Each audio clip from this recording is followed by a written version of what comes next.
بسم الله الرحمن الرحيم يسبح لله ما في السماوات وما في الأرض الملك القدوس العزيز الحكيم هو الذي بعث في الأميين رسولا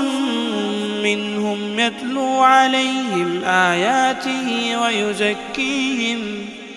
يتلو عليهم آياته ويزكيهم ويعلمهم الكتاب والحكمة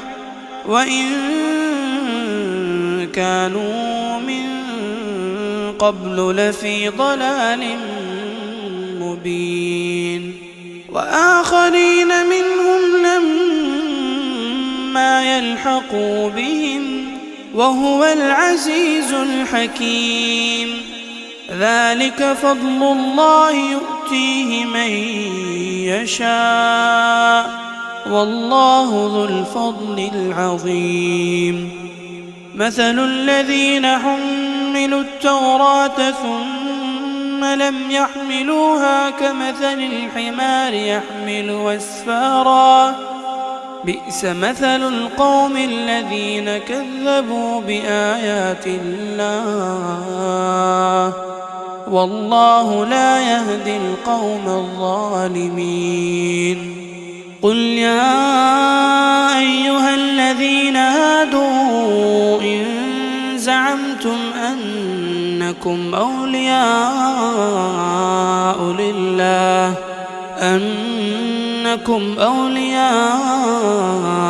لله من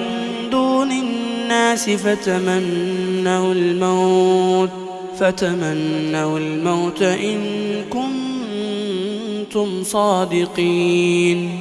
ولا يتمنونه أبدا بما قدمت أيديهم والله عليم بالظالمين قل إن الموت الذي تفرون منه فإنه ملاقيكم ثم تردون إلى عالم الغيب والشهادة فينبئكم بما كنتم تعملون يا أيها الذين آمنوا إذا نودي للصلاة من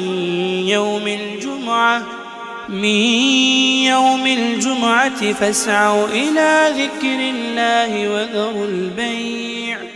ذلكم خير لكم إن كنتم تعلمون فإذا قضيت الصلاة فانتشروا في الأرض وابتغوا من